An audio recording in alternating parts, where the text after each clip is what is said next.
tetapi alur pukulan kena pada badan samsa yang saya peragakan ini itu otomatis akan lebih cepat sambil mencari jeda yang sesuai dengan teori yang saya katakan di depan. Lakukan setelah mendapatkan setelah tersebut, lakukanlah terus menerus pukulan yang sama ke badan samsa, yang tentunya kapan menambahkan tenaga besar dan juga kapan menambahkan tenaga sedikit tergantung situasi dan kondisi kita saat melakukan. Selamat sore teman-teman kerabat semua, semoga selalu dalam keadaan sehat walafiat beserta semua keluarga. Berjumpa kembali dengan video sekali ini menindaklanjuti video yang terposting di YouTube kemarin di channel YouTube saya dengan judul tutorial teknik pukul samsak untuk menghindari hal-hal yang tidak kita inginkan, cedera terutama keselio dan juga getaran yang didatangkan dari benturan samsak terutama pada pergelangan tangan. Nah, setelah kita pasis dengan teori-teori yang coba saya berbagi pengalaman pada video 1, 2, 3 dan seterusnya di channel ini, sekarang kita mulai dengan gerakan pukulan yang mungkin bahasanya energik, atau kapan kita harus menambahkan tenaga full, kapan kita harus menambahkan tenaga sedikit, dan selanjutnya melakukan gerakan full dengan power. Kalaupun itu sekali kita harus jeda, namun setiap langkah yang dilakukan pada saat kedatangan samsa mesti ada perhitungan. Secara feeling kita harus mempertimbangkan kedatangan samsa di saat dia mengkayung, apakah menjauh dari kita dan juga mendekati. Ketepatan untuk menempatkan posisi genggaman terhadap bodi samsa ini juga perlu diperhatikan agar tidak terjadi kepleset, artinya maunya kita melakukan pukulan kepada di tengah-tengah badan samsa, tahu karena kita kurang fokus akhirnya kena pada pinggir samsa. Dan dengan demikian, karena ini terbuat daripada karet, kemungkinan besar itu akan menjadi tangan lecet serta lain sebagainya. Ketika gerakan pukulan dengan timing dan power yang kita berikan pada gerakan baik itu pinggang, pinggul serta tempat-tempat yang lain, nah itu memungkinkan power yang kita arahkan kepada bodi samsa dan termasuk juga arah pukul yang sedikit naik ke atas, itulah yang menyebabkan pada akhirnya samsa yang tergantung pada porosnya itu menjadi lepas. Energik, nah, gerakan yang saya peragakan tadi ini adalah energisitas, artinya energik, sikap sigap. Begitu kita ada perasaan untuk memukul, satu kesatuan gerakan antara bahu, pinggang, pinggul, tumit di bawah dan juga tenaga yang telah kita salurkan pada pergelangan tangan tersebut menjadi satu kesatuan.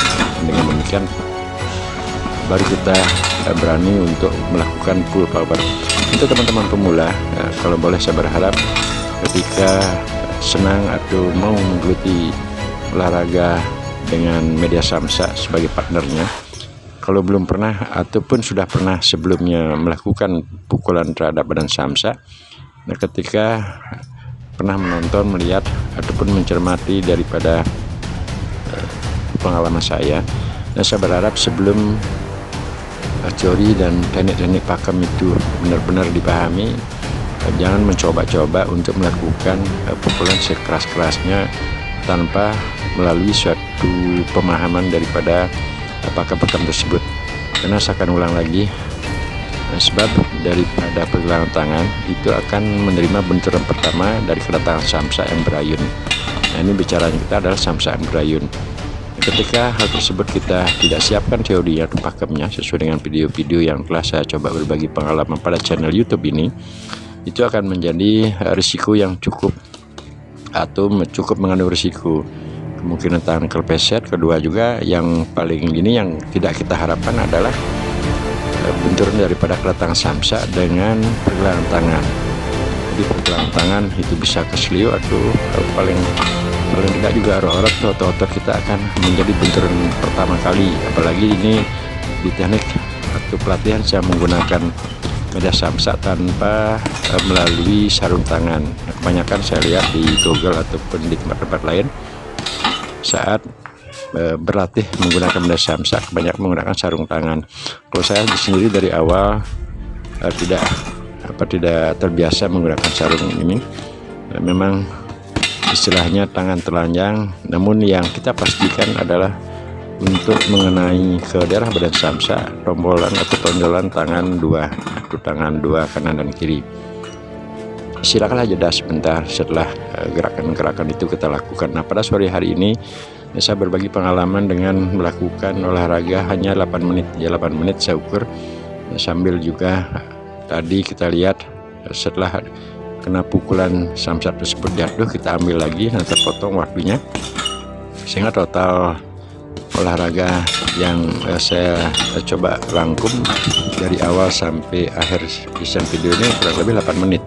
Ya, di usia saya lanjut, di usia 59 tahun bagi saya sudah cukup untuk bergerak di sore-sore hari hanya untuk memanaskan suhu tubuh, termasuk juga menggerakkan, melastisitaskan otot-otot yang ada, baik daripada otot pinggang, pinggul, paha, lengan, kunyit, dada, serta organ-organ yang lainnya.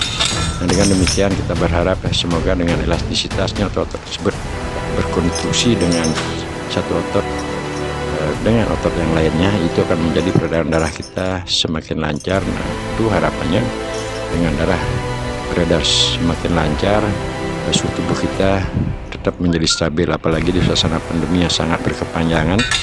Semoga kita setiap keluarga dalam keadaan sehat walafiat, dan tentu juga ini harus diusahakan melalui paling tidak kita bergerak. Nah, olahraga yang penting dapat menggerakkan organ tubuh kita. Berapa kali saya sering sharing di channel YouTube ini, tidak mesti juga teman-teman yang lainnya yang menonton atau melihat video, mencermati video saya, tidak mesti juga harus sama menggemari olahraga apa yang saya senangi. Mungkin teman-teman bisa melakukan gerakan senam ataupun gerak-gerakan kecil, yang penting sekali lagi dapat berolahraga menggerakkan tubuhnya. Sekian teman-teman, sampai berjumpa, salam rahayu, semoga sehat-sehat sekeluarga. Terima kasih.